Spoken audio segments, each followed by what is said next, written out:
Welcome to Asia Outlook. I'm Melody and I'm here to report the top stories from around Asia. The monsoon rains have also affected Myanmar just across India. Large areas of southeastern Myanmar lie under flood waters, forcing tens of thousands to flee from their homes, as the death toll from a massive landslide hits 59. The deadly landslide flattened 27 homes in Moyebiakong village 3 days ago. More than 80,000 people are seeking shelter in evacuation sites across the country. Relief teams have worked around the clock over the weekend. The state-run Global New Light of Myanmar reported that Vice President Henry Van Thieu visited Moon State and pledged more boats to step up relief efforts. In Hong Kong, police announced they've detained 5 people for insulting China's national flag. They were arrested for tearing down the flag and throwing it into Victoria Harbour earlier this month. Last week, officers also said they arrested more than 700 people since demonstration began in June. They are between 15 and 61 years old and were arrested for unlawful assembly, criminal damage, and possession of offensive weapons. A total of 177 police officers have been injured, including 11 female officers. Meanwhile, hundreds have been killed in India from monsoon rains. At least 200 have died in floods and mudslides in southern and western India, and more than 1 million people have been moved to relief camps. The southern tourist hotspot of Kerala state is the worst-hit region for the second year in a row. Authorities say the death toll there has been risen to 91, with dozens missing. Emergency responders and soldiers have been deployed for search and rescue and relief operations. Among all positions in the Chinese healthcare system, pediatrics is notoriously poorly remunerated and comes with high pressure. A study published in July in the official journal of the American Academy of Pediatrics showed that China had a total of 135,000 pediatricians, or about 0.4 pediatricians per 1,000 children, which is far below the 0.69 target set for next year.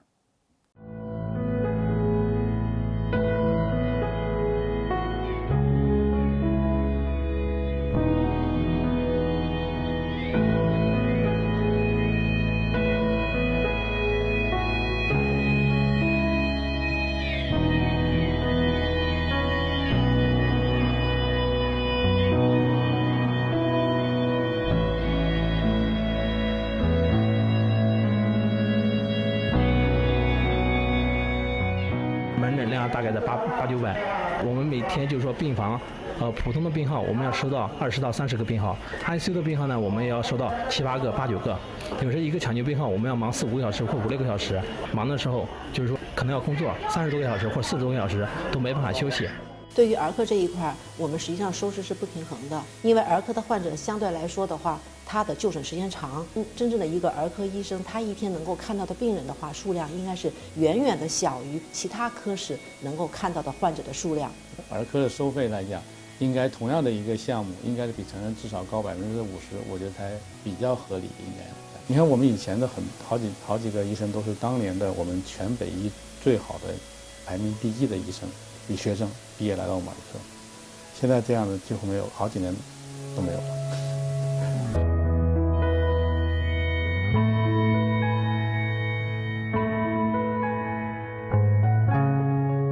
二胎方案后，大量的是高龄产妇，二胎的这种相对来说比较高的这种不良的生产过程，它就会造成后面的一些慢性病的发生也可能会增高。比如说脑瘫的孩子增多呀，所以是一个确实对儿科来讲。Indian Prime Minister Narendra Modi is on a 2-day visit to Bhutan. This is Modi's first trip to the country since the beginning of his second term. He met with his Bhutanese counterpart, Lotay Tshering. Modi said in a tweet after the meeting that the economic and cultural ties between the two nations will be further improved. The two countries signed 10 memorandums of understanding in the field of space research, aviation, IT, power, and education. On Saturday, the two leaders inaugurated a hydropower plant and the Earth station of the South Asian Communications Satellite. They both commented on the significance of the project. Indian Prime Minister Narendra Modi is on a two-day visit to Bhutan. Now, this is Modi's first trip to the country since the beginning of his second term. He met with his Bhutanese counterpart, Lotay Tsering. Modi said in a tweet after the meeting that economic and cultural ties between the two nations will be further improved. The two countries signed 10 memorandums of understanding in the fields of space research, aviation, IT, power, and education. On Saturday, the two leaders inaugurated a hydropower plant and the Earth station of the South Asia Communications Satellite. They both commented on the significance of the project. Today, we inaugurated the Earth station of South Asia Satellite. This will help increase communication, public broadcasting, and disaster management coverage in Bhutan. In addition to hydropower, we are also happy that Prime Minister Modi's initiative to establish South Asia Satellite and all your support to establish a ground station in Thimphu. On Indonesia's Independence Day, usually the spotlight is on the official ceremony at the State Palace. But what is rarely shown is how many communities across the country celebrate their own way with traditional food and games that date back to decades ago.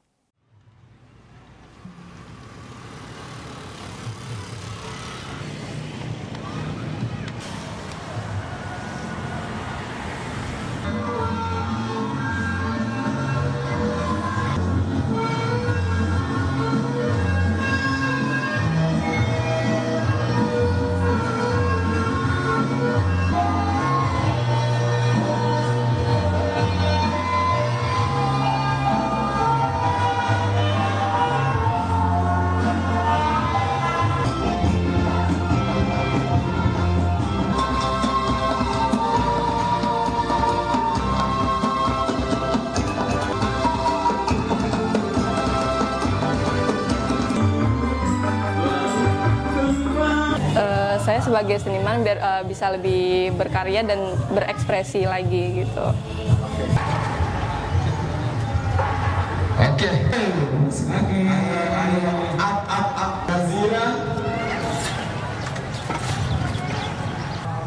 Enggak berguna itu enggak?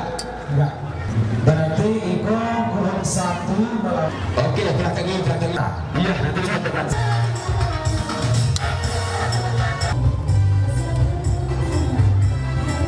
Intinya kita berharap biar bisa bersatu, lebih kompak lagi bersama-sama agar hilangkan perbedaan di antara kita. Kita bersama-sama lebih maju bersama. Oke, silakan, ayo. Terus. Mana dia nih? Ayo. Kentut dia. Keluar dia. Pelan-pelan.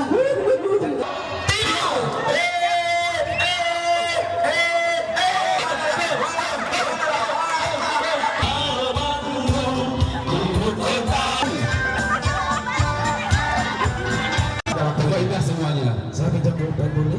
Oke. Biar meriah ya.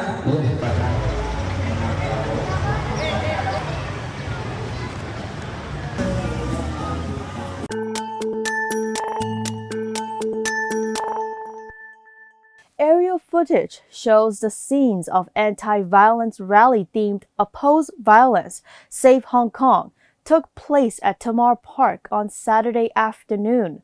Around 476,000 participants waved the national flag, repeated slogans, and sang the national anthem together to call for the end of violence and support the police.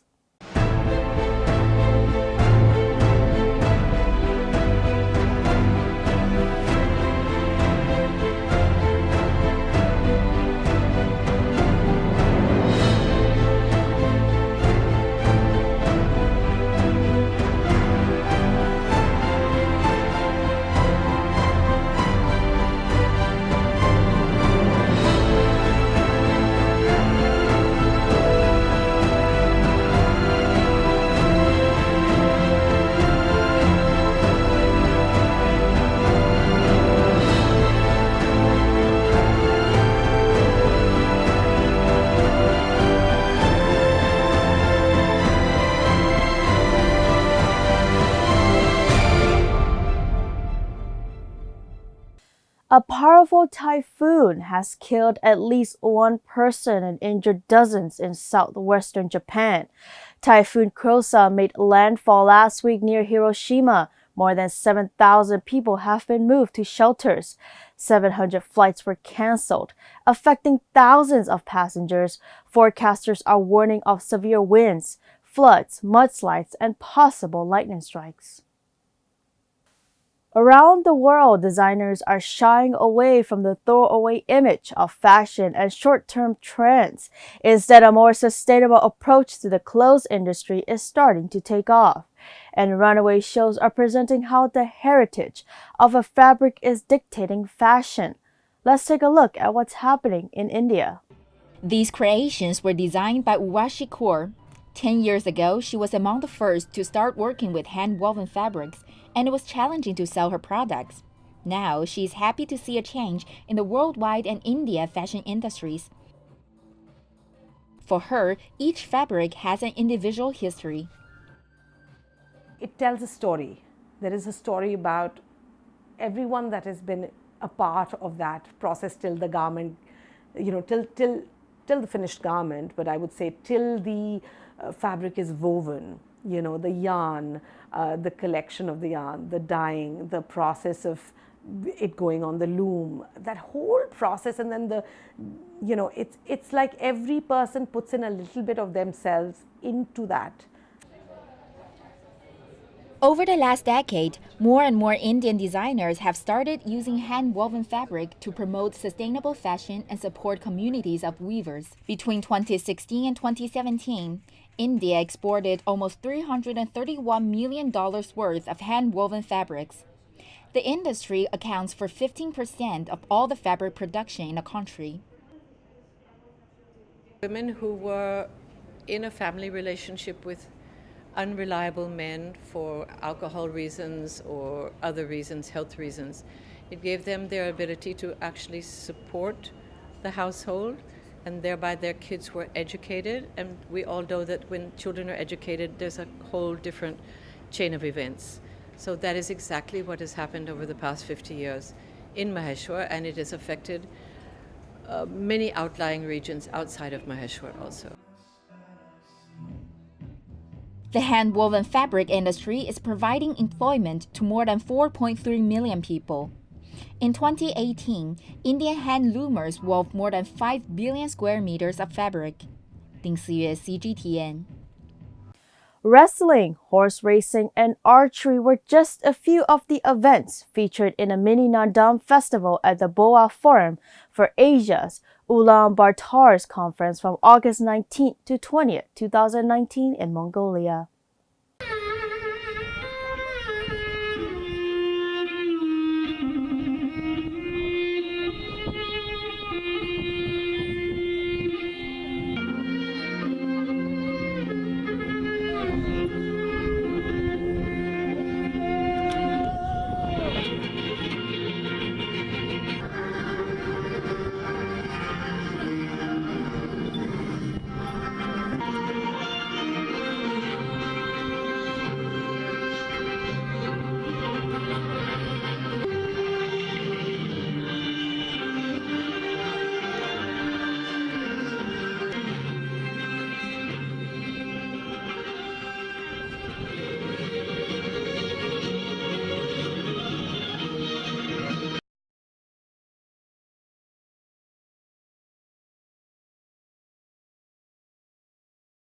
Massive protests continue to rock Hong Kong as protesters take to the streets in opposition to a now defunct fugitive bill. Some media outlets and netizens have fanned the flames through the dissemination of fake news and false information that distort facts and stir up antagonism.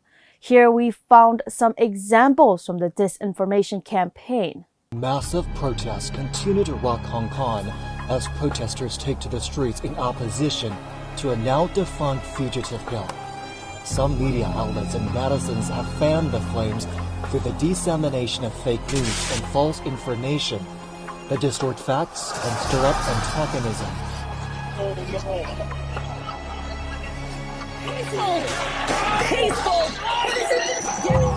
Here we found some examples from the disinformation campaign. Many Western media outlets claim that police officers used excessive force against protesters, including aiming guns at them. While that might not be entirely wrong, it's also not entirely true. Take a look at this BBC News video.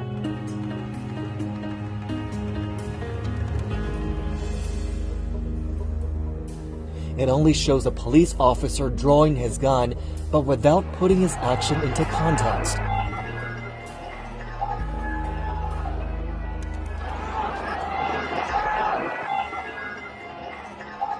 Now let's take a look at Apple Daily's report.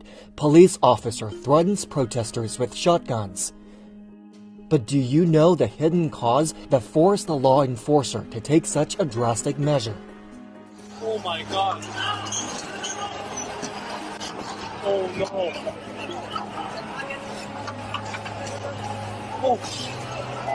Oh my God. Oh my God.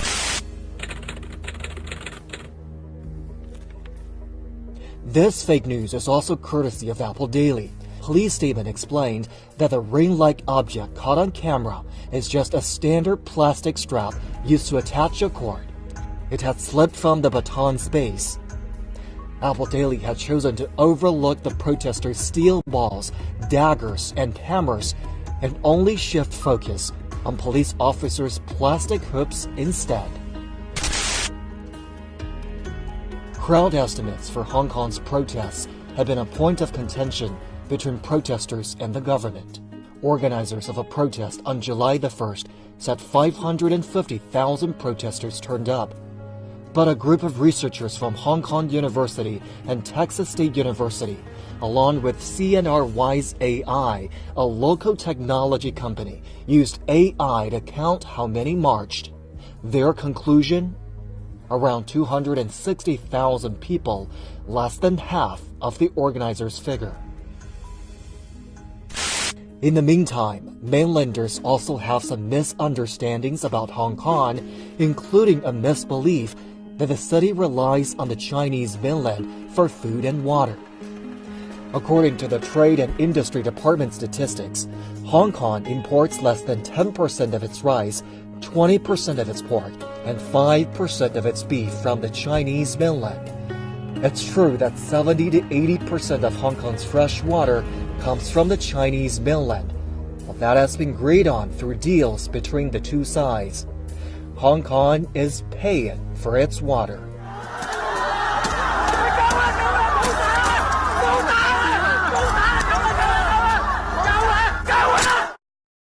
They say ignorance breeds fear, fear breeds hate, and hate breeds violence.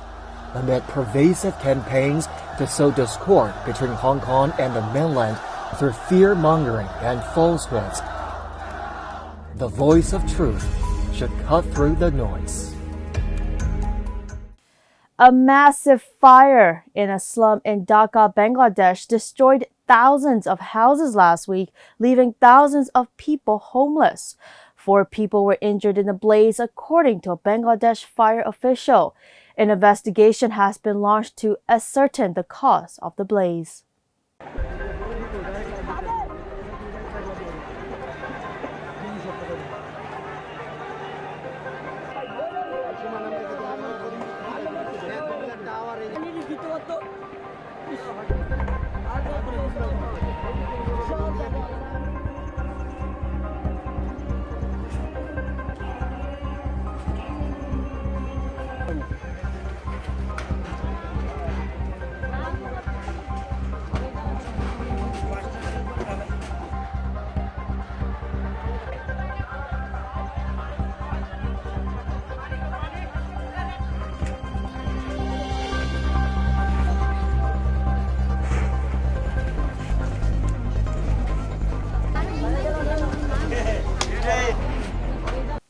This is Asia Outlook, broadcasting from Myanmar International Radio. You can visit our website at miradio.com.mm.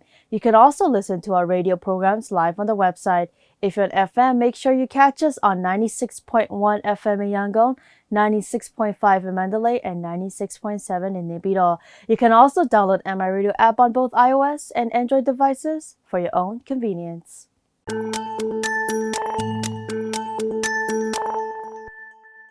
Turning to the Middle East, Iranian Foreign Minister Mohammad Javad Zarif says U.S. arms sales to some regional states have turned the Gulf region into a tinderbox ready to blow up.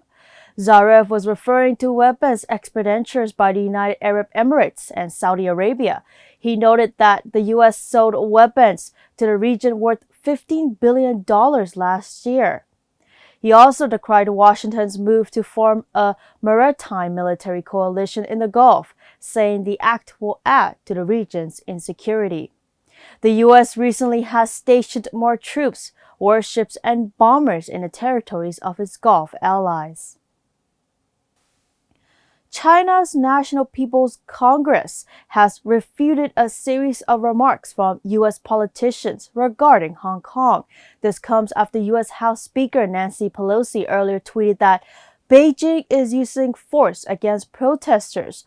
Similar remarks were made by other U.S. politicians. The NPC says the comments distort criminal acts by presenting them as a fight for freedom, while the American politicians also falsely accuse Hong Kong police of violently suppressing demonstrators. An NPC spokesperson for Foreign Affairs said the recent violent protests in Hong Kong are a violation of the national constitution and Hong Kong's SAR's basic law, among others. He asked that the remarks from U.S. politicians are an interference in China's domestic affairs. Gunfire has erupted at the disputed region of Kashmir claimed by both India and Pakistan. The Indian Army says Pakistan broke a ceasefire along the contested border. Pakistan say 8 soldiers from both nations died in the exchange of fire, but India denies any fatalities among its forces. The flare-up comes as tension grows between the two nations after India revoked the special status for its part of Kashmir. CGTN's correspondent Danielle Khan has more from Islamabad. According to a spokesperson of the Pakistan Armed Forces, 3 soldiers of the Pakistan Army were killed after being fired upon by Indian forces across the line of control, or the LOC. This is a boundary that divides Kashmir into parts administered by Pakistan and the other by India. General Asif Ghafoor said Pakistan forces in a counter-attack killed 5 Indian soldiers and injured several others. He said bunkers were also damaged as Indian troops reportedly intensified gunfire along the LOC to divert attention from the uncertain situation in Indian-held Jammu and Kashmir. The incident occurred on August 15th, India's Independence Day. Pakistan is observing it as Black Day to protest New Delhi's decision to scrap Article 370 of the Indian Constitution, stripping semi-autonomous Kashmir of its special status. Kashmiri politicians remain imprisoned or under house arrest. Dissent has been stifled by an ongoing communications blackout and a curfew.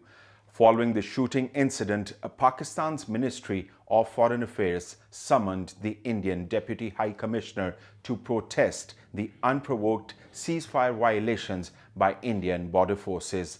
A Foreign Office statement said Indian troops along the LOC and working boundary have repeatedly violated a 2003 ceasefire arrangement, saying India's ceasefire violations are a threat to regional peace and security and may lead to a far more severe strategic miscalculation.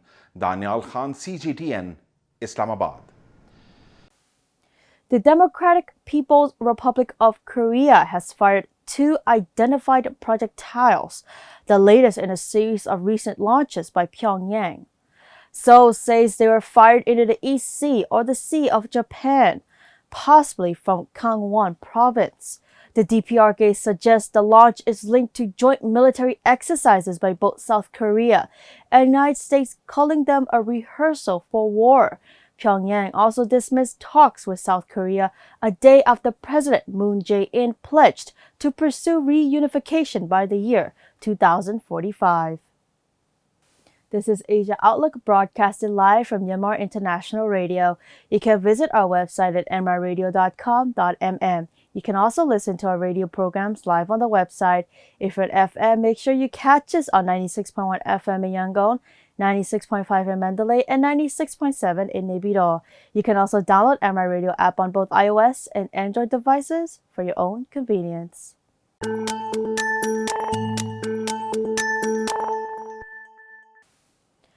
Hong Kong prosecutors say 3 rifles, a pistol, and multiple bullet casings found in possession of a 30-year-old unemployed man in Hong Kong have been confirmed as real. Prosecutors said during a trial related to illegal possession of guns at a West Kowloon court on Monday that the guns and ammunition arrived in a parcel from the United States.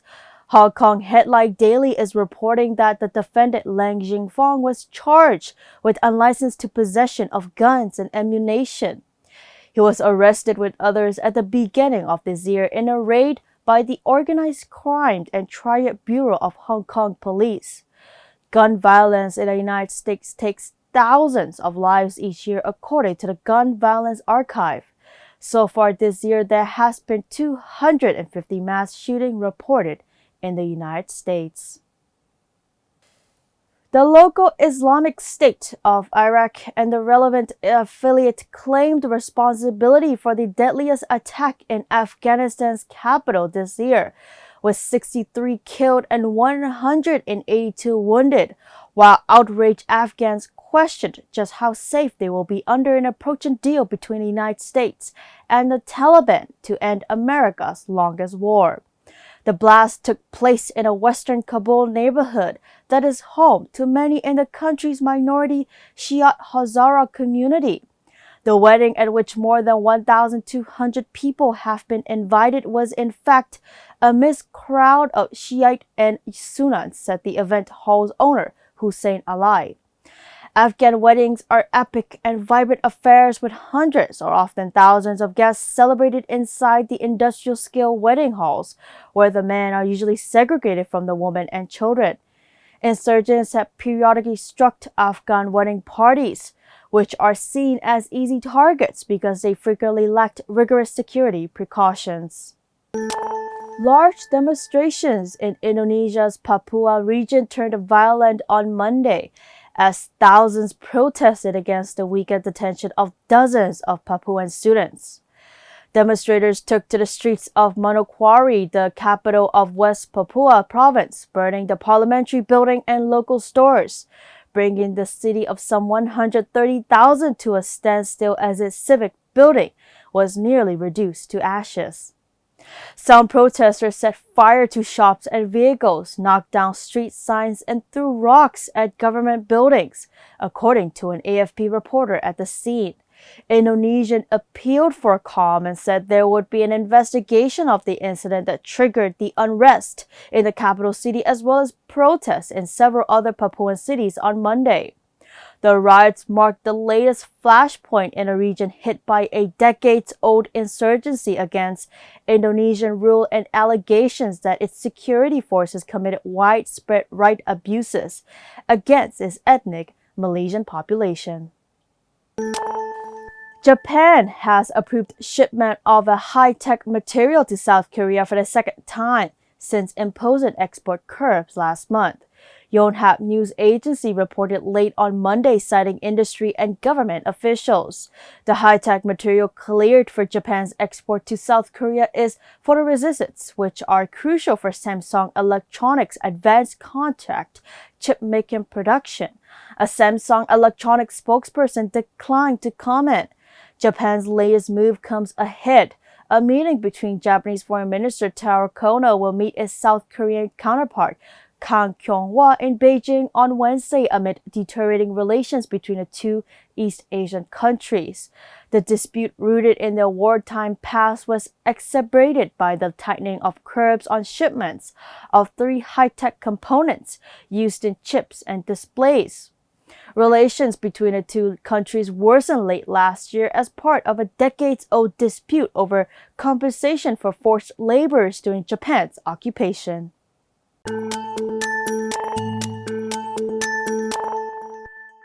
And that's all we have for today's Asia Outlook on MI Radio. Thank you for being with us. I'm Melody. We'll be back next week. Until next time.